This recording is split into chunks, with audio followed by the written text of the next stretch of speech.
Բարև ձեզ հարգելի գործընկերներ, ողջունում ենք բոլոր նրանց, ովքեր հետևում են մեզ Armenpress լրատվական գործակալության մամուլի կենտրոնում այսօր հյուրընկալել ենք Զինծառայողների ապահովագրության հիմնադրամի փոխհատուցումների գծով փոխտնօրեն Սմբատ Սայանին եւ նույն հիմնադրամի ֆոնդ հայթայթման եւ դոնորների հետ հարաբերությունների մասնագետ Սոնա Բաղդասարյանին։ Բարև ձեզ, շնորհակալություն, որ այստեղ եք։ Այսօր մեր բանախոսներն ամփոփելու են 2021 թվականի աշխատանքները։ Խնդրեմ պարոն Սայան, սկսենք ձեզնից։ Շնորհակալություն։ Ինչպես գիտեք, Զինծառայողների ապահովագրության հիմնադրամը ձևավորվել է ուրեմն հայրենիքի պաշտպանության ժամանակ զինծառայողների կյանքին եւ առողջությանը պատճառած վնասների հատուցման գործընթացն ապահովելու նպատակով եւ ըստ էության հիմնադրամը հատուցման գումարներ է վճարում հայրենիքի պաշտպանության ժամանակ զոհված զինծառայողների ընտանիքների անդամներին եւ առաջին եւ երկրորդ խմբի հաշմանդամություն ուրեմն ունեցող զինծառայողների։ Գիտեք, որ զինծառայողների հիմնադրամի իր գործունեությունը սկսել է 2017 թվականից եւ ուրեմն այս պահի դրությամբ մենք փոխհատուցել ենք շուրջ 4660 զինծառայողի կամ նրանց ընտանիքների անդամների, ընդ որում բնականաբար այս անձանց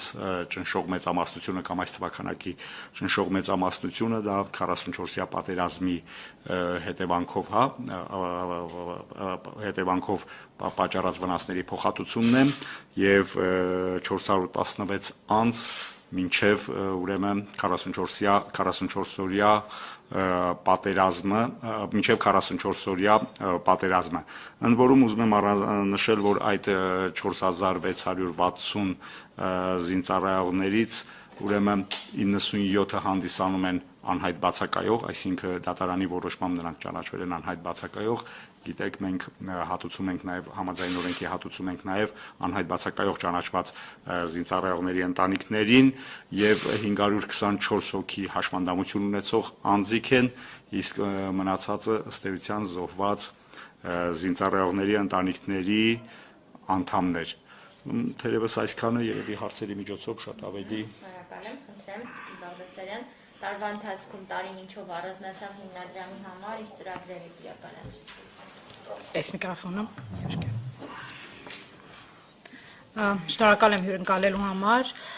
Տարին իրոք շատ կարևոր է զինծառայողների ապահովագրության հիմնադրամի համար։ Առաջինը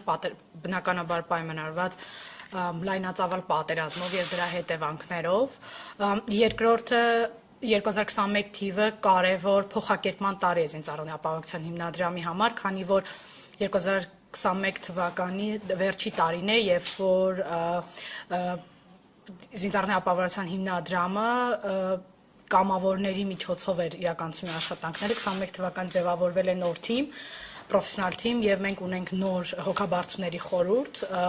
անձինք, ովքեր իրենց հեղինակությունը, հմտությունները եւ կապեր ամբողջ աշխարհում օգտագործում են ի բարօրություն հիմնադրամի եւ մեր առաքելության իրականացման։ Կուզեմ խոսել մի փոքր երկու կարևոր ուղղությունների մասին, որի վրա կենտրոնացել ենք մենք այս տարի։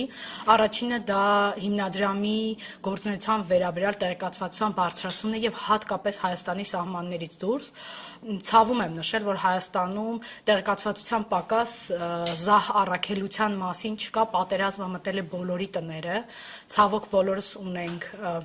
ընտանիքի անդամ, բարեկամ, ընկեր, հարևան, ով ինչ որ կերպ առնչվել է պատերազմի հետ, կան ցավոք զոհեր եւ հաշմանդամություն ձեռք բերածներ։ Հետաբար Հայաստանում կարծում եմ այս պահին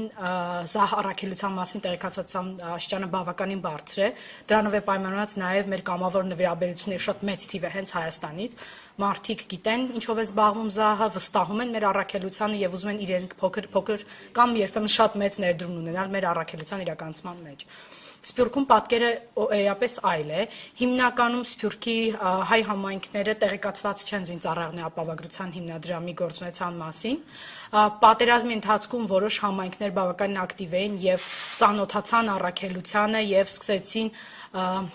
մշտական օժանդակություն ցուցաբերել եւ տեղեկատվությունը եւս տարածել զահ առաքելության մասին, սակայն կարող եմ ասել, որ ամենաակտիվ համայնքներից ինչպիսին է Միացյալ Նահանգները, նույնիսկ այնտեղ հանդիպումների արդյունքում մենք պարզեցինք, որ մարդիկ նույնիսկ եթե լսել են զահ մասին կամ գիտեն, որ նմանատիպ հիմնադրամ կա, լավ չեն պատկերացնում մոդելի առանձնահատկությունը եւ թե իրենց փոքր ներդրումները ինչպիսի հսկայական դրական ազդեցություն ունեն մեր հայրենիքի պաշտպանության համար ամենաթանկզոհած զինծառայողների եւ նրանց ընտանիքների կյանքի բարելավման հարցում։ Այդ պատճառով մեր թիմի հիմնական գործունեությունը այսօր ուղղված է թե տեղեկացվածության բարձրացմանը եւ թե ֆոնդահայթայթմանը։ Ինչպես գիտեք, պատերազմից հետո հունվարին օրենքի փոփոխության արդյունքում պարտադիր վճարները բարձրացվեցին։ Միջինում դրանք 3 անգամ աճել են։ Դա նշանակում է, որ նախորդ տարիների համեմատ մենք ստանում ենք մոտ 3 անգամ ավելի շատ պարտադիր վճարներ, որոնք 2017 թվականից մինչև այսօր ահռելի գումար են կազմել, մոտ 53 միլիարդ դրամ։ Ասեմ, որ 17 թվականից առ այսօր մոտ 64 միլիարդ դրամի միջոցներ են ներգրավել զինծառայողների ապահովագրության հիմնադրամ եւ դրա մեծամասնությունը դրանք պարտադիր վճարներ են։ Նվիրաբերությունները կազմում են մոտ 11 միլիարդ, որոնց մեծամասնությունը իրականացվել է կրկին պատերազմի ընթացքում եւ պատերազմից հետո, մեծ մասը նոյեմբեր-դեկտեմբեր ամիսներին եւ այս տարվա ընթացքում։ Ինչպես ասեցի, վիճակագրությունը ցույց է տալի, որ այդ նվիրաբերությունների մեծ մասը իրականացվում է Հայաստանից եւ Հայաստանի Հանրապետության դրամով։ Ակտիվ են նաև մեր համայնքները դրսում, Միացյալ Նահանգները առաջինն է թվերով, հետո գալիս են եվրոյով նվիրաբերությունները եւ ռուսական ռուբլիով վերջում նվիրաբերությունները, քանի որ կայքում եւ բանկային փոխանցումներով կարող են 4 արժույթով նվիրաբերություն կատարել զինծառայողների ապահովագրության հիմնադրամին։ Ուզում եմ նշել, որ Սփյուռքի հետ աշխատանքը այս պահին մեր համար շատ մեծ կարևորություն է ներկայացնում, որտեղ մենք կարծում ենք, որ ինչպես մեր հայրենակիցներն են ամեն ամիս պարտադիր վճարներ եւ կամավոր նվիրաբերությունների տեսքով ներդրում անում, այնպես էլ մեր Սփյուռքի հայրենակիցները կարող են մասնակցել այս շատ կարևոր նախագծին եւ իրենց փոքր, բայց կայուն նվիրաբերություններով մասնակից դառնալ զահ առաքելությանը։ Ուզում եմ նաեւ խոսել մեր նոր նախագծի մասին, հիմնադրամը սկսել է առաջ անգամ կրթական ծրագրերի ներմուծումը եւ հատկապես ֆինանսական գրագիտության ոլորտում, փորձում ենք գնահատել մեր շահառուների ֆինանսական ոլորտում գիտելիքներ եւ հասկանալ ինչ կարիքներ ունեն, որպեսզի իրենք կարողանան հիմնադրամից ստացվող բավականին մեծ եւ երկարաժամկետ հատուցումները առավելագույնս ի բարօրություն իրենց ընտանիքների օգտագործեն։ Այսքանը, եթե հարցերն եք, հաճույքով կպատասխանեմ։ Պարոն Սարյանցի, խնդրեմ նշեք, թե շահառուներին դուք եք փնտրում գտնում, թե իրենք են ձեզ դիմում, այդ մեխանիզմը ոնց է տեղի ունենում եւ կան արդյոք մարդիկ, որոնք ամեն դեպքում շահառու են, բայց դեռ ձեզ հասու չեն, իրենց տվյալները դեռ ձեզ չեն հասել, մոտավոր ինչ թվի մասին է խոսքը։ Հարցը իրականում շատ ծավալուն է, փորձեմ հակիրճ անդրադառնալ, տեսեք, հիմնադրամի շահառուն ինչպես է ընթանում հատուցման գործընթացը։ Նախ ուզում եմ միանշանակ մեր հայրենակիցներին տեղեկացնել, որ հիմնադրամը ըստ էության այս պարագայում հանդիսանում է զուտ գումարի փոխանցող, այսինքն գումար վճարող, այն խողովակն է, որի միջոցով գումարը հասնում է շահառուին։ Իսկ մնացած հիմնական այսպես ասենք որոշումները կամ ընթացակարգերը տեղի են ունենում համապատասխան մարմիններում, այն մարմիններում, որտեղ ծառայել է զոհված զինծառայողը կամ հաշմանդամություն ուրեմն ունեցող զինծառայողը։ Եվ այս առումով հիմնադրամն ըստ էության չունի լիազորություններ կամ գործառույթներ, որոնք կվերաբերեն մեր ուրեմն շահառուների հայտնաբերմանը եւ ուրեմն նրանց ըստ էության այս հատուցման գործընթացում ընդգրկելը։ Մենք ամբողջական տեղեկատվությունը ստանում ենք, այսպես ասենք, ուժային մարմիններից։ Հայաստանի Հանրապետության Պաշտպանության նախարարություն, ոստիկանություն, ազգային անվտանգության ուրեմն ծառայություն։ Այս պահի դրությամբ հիմնադրամում չկա գեթ մեկ գործ, մեկ շահառուի գործ, ում տվյալները ներկայացվել են մեզ եւ փաստաթղթերը ամբողջական ներկայացվել են եւ նրան հատուցումը մենք չենք վճարել։ Ես նշեցի թվերը պատերազմից հետո շուրջ 4240 ուրեմն հատուցման գործ անխոս սա ամբողջականը չի եւ դեռևս կան զոհված եւ զոհված զինծառայողների ընտանիքների հաշվանդամություն ունեցող անձինք, ովքեր դեռևս ուրեմն չեն ստացել իրենց հատուցումը, սակայն այստեղ պետք է նկատի ունենալ, որ խնդիրը կրկին այն մարմինի հետ է կապված, որտեղ ծառայել է զինծառայող, այսինքն գործընթացը սկսվում է այդ մարմնից, հիմնադրամը ուղղակի գնահատում է ներկայացված փաստաթղթերի ամբողջականությունը եւ համապատասխան գումարները փոխանցում է շահառուների բանկային հաշիվներին։ Այն հարցի հետ կապված թե եւս որքան ուրեմն կավելանալ ցավոք այդ հարցին իհարկե ունենք գնահատականներ, որի հիման վրա նաև իրականացնում ենք մեր հաշվարկները, սակայն այս պահին հստակ ասել, քանակ, թվաքանակ չենք կարող, որովհետև սա գործընթաց է, այսպես ասեմ, մարդիկ, ովքեր օրինակ պատերազմի ժամանակ վիրավորվել են եւ վաղը նրանք մահանան պատերազմի ժամանակ ստացած դեպքերից, նրանք շարունակելու են դառնալու են էլի հիմնադրամի շահառու։ Ինչի համար եմ սա ասում, որ մենք չունենք որևէ մեխանիզմ հստակ, որպեսզի կարողանանք հասկանալ, թե պատերազմի հետևանքով կամ ընդհանրապես եւս քանի հոգի, քանի զոհ կա կամ քանի հաշվանդամություն ունեցող անձ կա, ովքեր ուրեմն ովքեր դեռևս չեն ստացել իրենց հատուցումները։ Իհարկե սա չի նշանակում, կրկնում եմ, որ մենք չունենք համապատասխան գնահատականներ, եւ այս առումով մենք ըստ էության պատերազմի հետևանքով զոհված եւ հաշվանդամություն ձեռք բերած զինծառայողների այսպես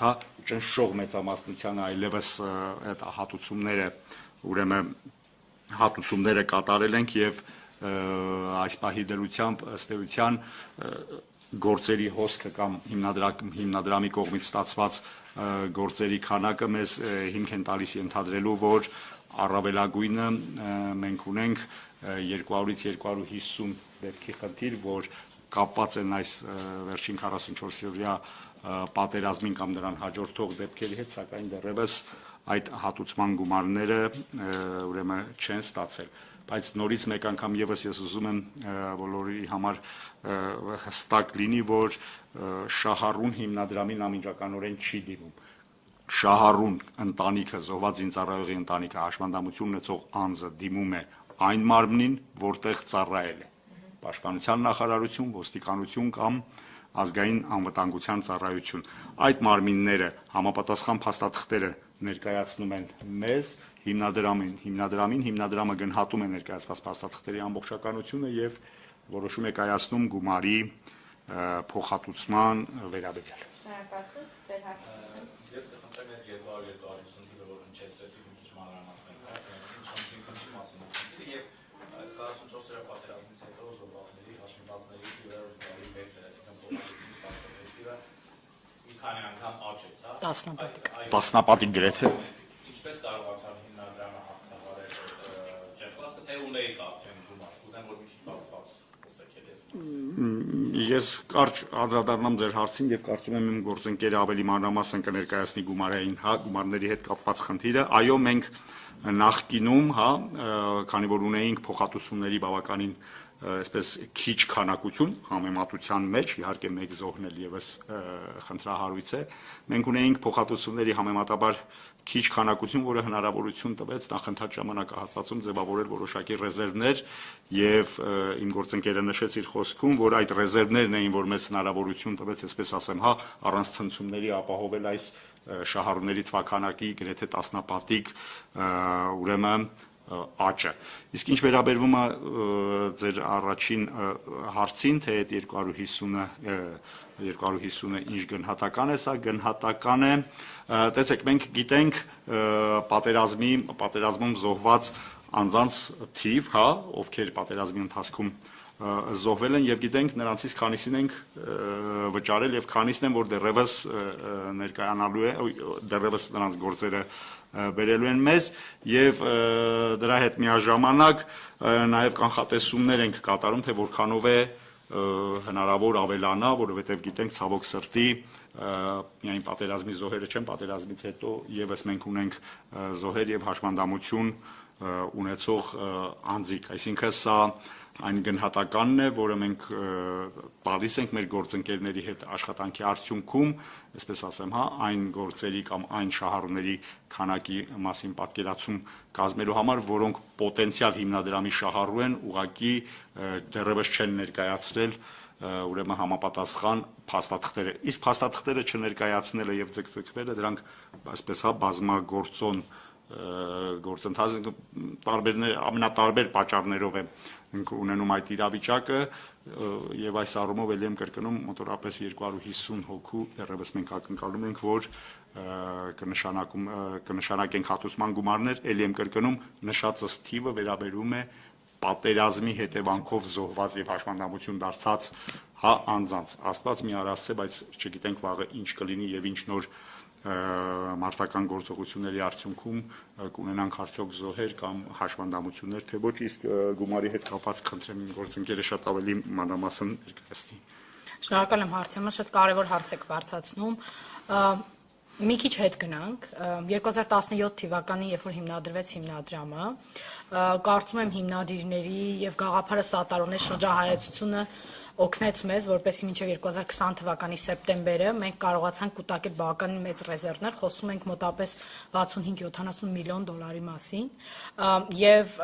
իրավիճակը այնպիսին էր, որ 17 թվականին ստեղծվելով հիմնադրամը կարողացել է հետ գնալ եւ հատուցումներ տրամել 2008 թվականից սկսած մարտական գործողությունների կամ մարտական հերթապահության ընթացքում զոհված, անհայտ բացակայող առաջին երկրորդ դար հաշվանդամություն ձեռք բերած զինծառայողներին եւս։ Այսինքն շատ կարեւոր է հասկանալ, որ 2008 թվականից մինչև 20 թվականի սեպտեմբերը մենք ունեցել ենք ընդամենը 417 դեպք։ Այս պահի դրությամբ մենք ունենք 4660, այսինքն պատերազմի արդյունքում եւ դրանից հետո եկած ժամանակահատվածում զինծառայողների ապահովության հիմնադրամի պարտավորությունները տասնապատիկ աճել են։ Դրա համար մի քանի ռադիկալ քայլ է, առաջինը բարձրացվել են պարտադիր վճարները։ Եթե կհիշեք, մինչև 2021 թվականի հունվարը ամեն աշխատակից Հայաստանում եւ Արցախում վճարում էր յուրաքանչյուր գործատուից 1000 դրամ։ Այս պահին դա այլևս սանդղակային է, վճարում են 1500-ից մինչև 15000 դրամ յուրաքանչյուր գործատուից։ Միջինում պարտադիր վճարներից ստացվող եկամուտները եռապատկվել են զինծառայողների ապահովագրության հիմնադրամի համար։ Բացի այդ պատերազմից սկսած մենք արդեն իրականացնում ենք պատմության մեջ առաջին անգամ դրամավահակի ակտիվ արշավներ, թե Հայաստանում եւ թե Հայաստանից դուրս։ Այս պահի դրությամբ 11 միլիարդ դրամ նվիրաբերությունների մեծամասնությունը ելի ստացել ենք պատերազմի ընթացքում եւ դրանից հետո եւ դրանք հիմնականում արդեն ակտիվ արշավների արդյունք են։ Մենք այլևս չենք կարող пассив այսպես կոչված ռեժիմով պարզապես նստել եւ սպասել մինչեւ մեր պարտադիր վճարները կգան գործատուներից եւ իրենց աշխատակիցներից։ Միևնույն ժամանակ շատ կարեւոր է հասկանալ, որ զինծառայողների ապահովագրության հիմնադրամը կյանքի ապահովագրության պրոֆեսիոնալ կառույց է։ Մենք բարեգործական հիմնադրամ չենք։ Մենք չենք տալիս փոքր բարեգործական օժանդակություն, մենք տալիս ենք կյանքի ապահովագրություն, այսինքն անձը զոհել է իր առողջությունը կամ կյանքը հանուն հայրենիքի եւ հայ ազգը ոչ թե ինչ որ կոնկրետ կառույց, ոչ թե ինչ որ պետական մարմին, այլ հենց հայ ազգը իր փոքրիկ, բայց ամենամսյան նվիրաբերությունների եւ պարտադիր վճարների միջոցով իր հոգացությունն է ցույց տալիս եւ իր շնորհակալությունն է հայտնում այդ անձանց եւ իրենց ընտանիքներին։ Հետեւաբար մոդելը շատ տարբեր է, ընդհանրապես մեր տեսած բարեգործական մոդելներից։ Ինքը կյանքի ապահովագրություն է, ենթադրում է մարդը եւ իր կյանքը կամ առողջությունը դնում է սահմանին, ինքը միշտ վստահ է, որ եթե Աստված մի արաստ է որևիցե բան պատահի իրեն, իր ընտանիքը, իր ծերացող ծնողները, իր փոքր երեխաները, իր կինը ապահովագրված են գալի 20 տարվա կտրվածքով։ Եվ դա շատ կարևոր հաղորդագրություն է, որ մենք ուզում ենք տարածել, որ սա պարզապես ինչ-որ բարեգործական ծրագիր չէ, սա մեր ազգի հոգացությունն է, մեր տղաների, մեր զինծառայողների եւ իրենց ընտանիքների նկատմամբ։ Եվ նաեւ ուզում եմ շեշտել, որ գալիք 3-ից 5 տարվա համար մենք պլանավորում ենք, որ պետք է հավաքագրենք շատ մեծ ռեզերվ, մոտ $100 միլիոն ենք խոսում, այսինքն երբ պատերազմը սկսվեց, մենք բարեբախտաբար մեծ ռեզերվ ունենք։ Դա մեզ հնարավորություն տվեց ակտիվ դրամավեքի արդյունքում բոլոր այս պահի դրությամբ մեր կողմից ստացված դեպքերի հատուցումները տրամադրել առանց որևէ էական ժամանակային խեղումների, այսինքն մենք պատերազմը ավարտվեց ակտիվ գործողություններ ամսի 9-ին, մենք նոյեմբերի վերջին արդեն հատուցումներ ենք տրամադրել։ Այսինքն մեկ ամիսը չլրացած մենք արդեն այդ պատերազմի արդյունքում զոհված կամ խեղված տղաներին տվել ենք հատուցումներ։ Մոդելը միշտ այդպես պետք է աշխատի։ Մենք միշտ հույս ունենք, որ չենք ունենա պատերազմ կամ էսկալացիա, բայց մենք միշտ պետք է շատ լավ կապիտալիզացված լինենք եւ միշտ պետք է մեր ռեզերվները աճեն։ Մենք միշտ պետք է ակտիվ գործենք շատ փող ներգրավելի եւ հուսանք, որ շատ քիչ հատուցումներ տրամադրվելու ուղղությամբ։ Տիկին Բաղդասարյան, որպես թեմայի շարունակություն, եթե կարելի է մեկ անգամ ևս կհիշեցնեք, ցանկացողները ինչպես կարող են դառնալ շահառու։ Շահառու թե նվիրաբերող։ Իհարկե, նվիրաբերություն կատարել ես ծառայողների ապահովագրության հիմնադրամին շատ հեշտ է։ Առաջինը մենք ունենք շատ լավ կայք, որտեղ կարող եք ամսական նվիրաբերություններ ակտիվացնել կամ ձեր քարտը գցելով, կամ պարզապես մեկ անգամ նվիրաբերություն կատարել 4 արժույթներով՝ դրամ, ռուբլի, դոլար եւ եվրո, ամերիկյան դոլար։ Կարող եք նվիրաբերություններ կատարել նաեւ բանկային փոխանցումների միջոցով։ Մենք ունենք հնարավորություն հատկապես Սփյուռքում մեր հայրենակիցների համար Միացյալ Նահանգներում ունենք գործընկեր կազմակերպություններ, Armenian Wounded Heroes Fund-ը, ինչպես նաև Friends of Armenian Soldier and Family, դրանք ամերիկյան գրանցված կազմակերպություններ, ովքեր հնարավորություն են տալի հարկի նվազեցումով նվիրաբերություններ կատարել զինծառայողների ապահովագրության հիմնադրամին։ Հետևաբար դա եւս շատ կարեւոր խթան է, որպեսզի դրսում կարողանան նվիրաբերություններ կատարել եւ նաև մասնակցել այսպես կոչված matching ծրագրերի, որտեղ անձի գործատուն կամ ընկերությունը կամ մեծ բարեգործական ընկերություններ կրկնապատկում են կամ բազմապատկում են անձի կողմից կատարվող նվիրաբերությունը։ Դրսից նույնպես կարող են անել բանկային փոխանցումներ եւ այդպիսով նվիրաբերություններ ուղղել զինծառայողների ապահովագրության հիմնադրամին։ Մենք միշտ շեշտում ենք, որ մեր պարտավորությունները 20 տարվա կտրվածքով են, հետաբար մենք քաջալերում ենք անձանց միանալ ամենամսյա նվիրաբերություններին եւ նույնիսկ փոքր նվիրաբերությունը շատ մեծ ազդեցություն է թողնում, եթե նայում ենք դրան երկարաժամկետում։ Իսկ ունեք վիճակագրություն բացի պարտադիր վճարներից գոյացող գումարները, այն անձին, ովքեր ամենամսյա վճարումներ են կատարում, այդ այնձանց թիվը ավելանում է, ինչ դինամիկա կա։ Այո, ցավոք պատերազմի արդյունքում, բայց դինամիկան դրական է։ Դինամիկան դրական է եւ հատկապես այս տարվա կտրվածքով, որ մեր համար շատ կարեւոր է, որովհետեւ պատերազմի հուզական փուլը ավարտվելուն պես մարդկանց մոտ կան հիասթափություններ եւ բնական է, որ այդ էմոցիոնալ ֆոնը հանդարտվում է, մարդիկ վերադառնում են իրենց բնականոն կյանքին։ Բայց բարեբախտաբար մեր ամսական նվիրաբերությունների թիվը ցույց է տալիս, որ մարդիկ շարունակում են նվիրաբերել եւ այո, մենք ունենք դրական աճ եւ ամեն ամիս մենք ունենում ենք ավելի շատ ամսական նվիրաբերողներ, քան նախորդ ամիսը։ Պարոն Սարյան, այս ընթացքում ինչ խնդիրներ են ի հայտ եկել, որոնց կուզեիք անդրադառնալ, օրակարգային են եղել, լուծել եք կամ դեռ շարունակում են այդ խնդիրները չլուծված մնալ։ Տեսեք, ինչպես նշեցինք, ուրեմն հիմնադրամի շահառուների թվի աննախադեպ աճ արձանագրեցինք կապված այս պատերազմի հետ եւ սա չէր կարող իր ազդեցությունը չթողել գործընթացի վրա, օրինակի համար, եթե նախկինում 2017 թվականից սկսած մինչև պատերազմը, 17 թվականից հետո դեպքերի թիվը 100-ը չէր անցնում,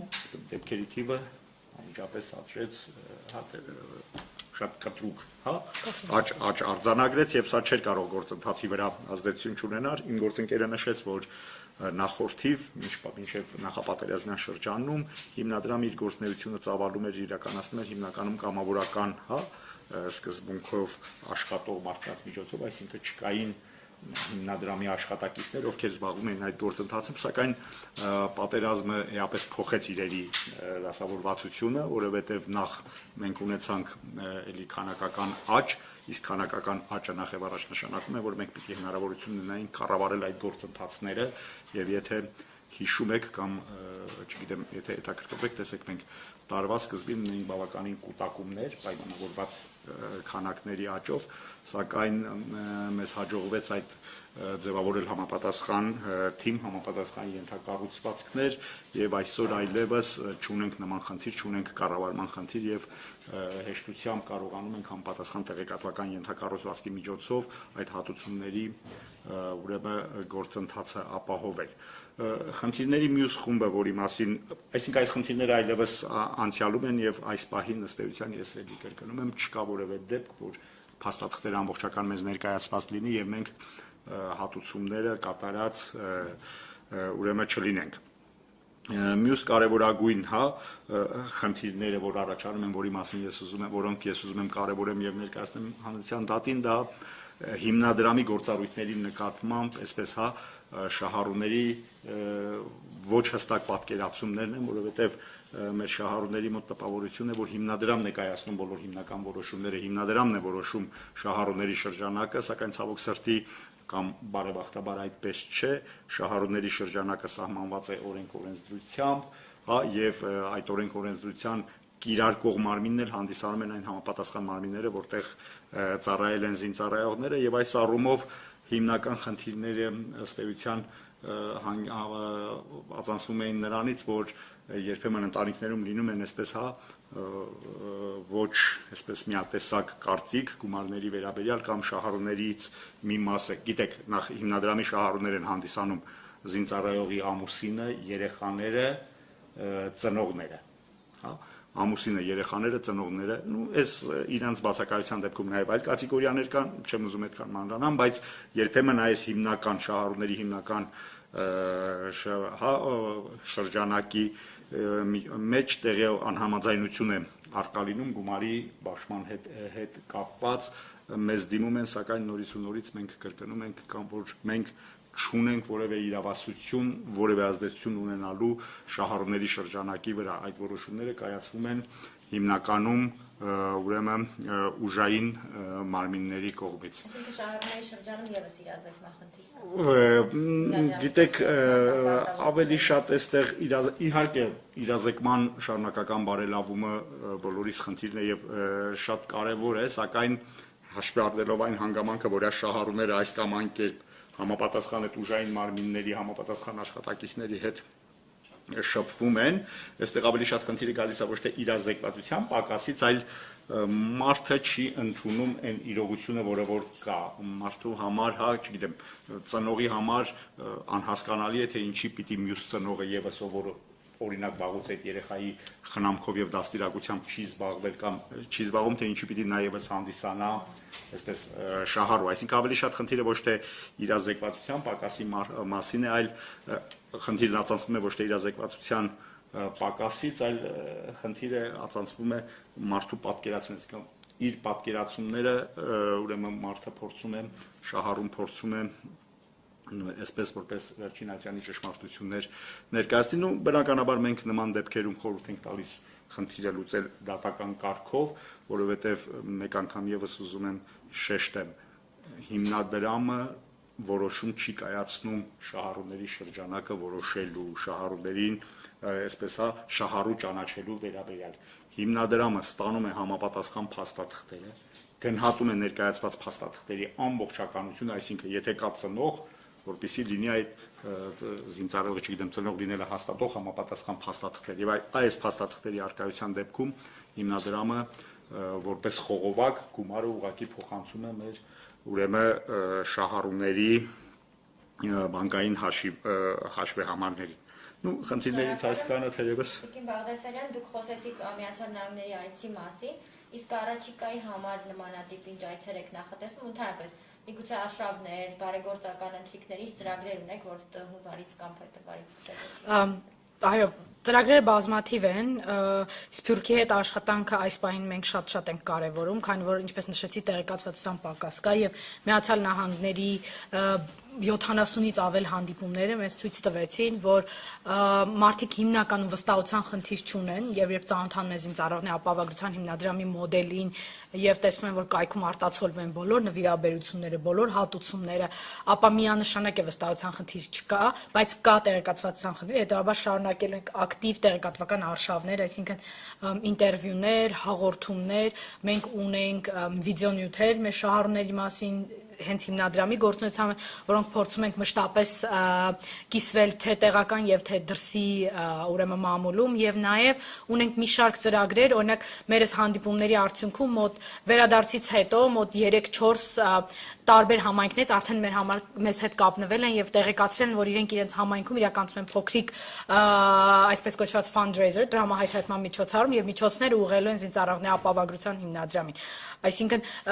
հենց նմանատիպ հանդիպումների ընկերությունների նպատակն է ստեղծել այդպիսի կոնտակտներ եւ շարունակել աշխատել այդ մարդկանց հետ, ովքեր իրենց ժամանակը, ջանքը եւ նաեւ հմտությունները կներդնեն զինծառայողների ապահովագրության հիմնադրամի համար ֆոնդահայթայթման հետ եւ պլանավորում ենք նման տիպ հանդիպումներ անել ինչպես Ռուսաստանի Դաշնության մեր համայնքներում, այնպես էլ Միջին Արևելքում եւ Եվրոպայում, քանի որ այնտեղ էլ ունենք հայաշատ համայնքներ, ովքեր պատերազմի ժամանակ մեզ սատար են կանգնել, եւ այդ 11 միլիարդ նվիրաբերությունը, որ ստացել ենք, դրա մի մասը եկել է հենց Սփյուռքի հայ համայնքներից։ Այս պահի դրությամբ ունենք Մեգերյան Կարպետի հետ սկսած շատ հետաքրքիր դրամահավաքի նախաձեռնություն, որտեղ բոլորս իրար հետ հյուսում ենք Արցախի Ջրաբերդ նահանգի գեղեցիկ վահանագորգը եւ հնարավորություն ունեք կայքի միջոցով նվիրաբերություններ աշխարհի ցանկացած ծայրից եւ դուք էլ ձեր հանգույցը կապել եւ մասնակցել այդ կարեւոր գործին։ Ավարտելուց հետո բնականաբար գորգը բարեգործական աճուրդում կվաճառվի եւ այդ միջոցները եւս կուղղվեն զինծառայողների ապահովագրության հիմնադրամին։ Շատ կարևորում ենք ամսական նվիրաբերությունների քաջալերումը եւ փորձում ենք այդ ուղղությամբ աշխատանք տանել, մարդկանց ցույց տալ, որ ամսական փոքրիկ 5000, 10000, նույնիսկ 1000 դրամ նվիրաբերությունը երկարաժամկետում հսկայական դրական ազդեցություն է ունենում մեր ֆինանսական կանոնության վրա եւ հետաբար հնարավորություն է տալիս ել ավելի շատ շահառուների իրենց շնորհակալությունը հայտնել եւ ապահովել իրենց բարօրությունը։ Շնորհակալ եմ, եթե մենք ամփոփենք հիմնադրամը իր առջև խնդիր է դրել կայուն նվիրաբերողների թիվն ավելացնել, ինչպես նաև այդ ռեզերվային ֆինանսական միջոցները, ինչպես ունենք մինչ պատերազմը, կարողանանք նաև հետագայում եւս ապահովել։ Միանշանակ հիմնադրամը պետք է լինի լավ կապիտալիզացված դրամագլուխ, որը ունի թե պարտադիր վճարների հոսք, թե կայուն նվիրաբերողներ եւ թե ինքը կարողանում է ֆինանսապես գրագետ կառավարել եւ եկամուտ ստանալ իր իսկ ակտիվներից, ինչպես եղել է պատերազմից առաջ 4 տարի, որը մեզ հնարավորություն տվեց դիմակայել այս արհավիրքին։ Շնորհակալություն շատ, ձեր գործերին հաջողություն, շնորհակալ կունենանք ներկայացնելու ձեր կատարած աշխատանքը։ Շատ շնորհակալ ենք։ Ձեր շնորհակալություն։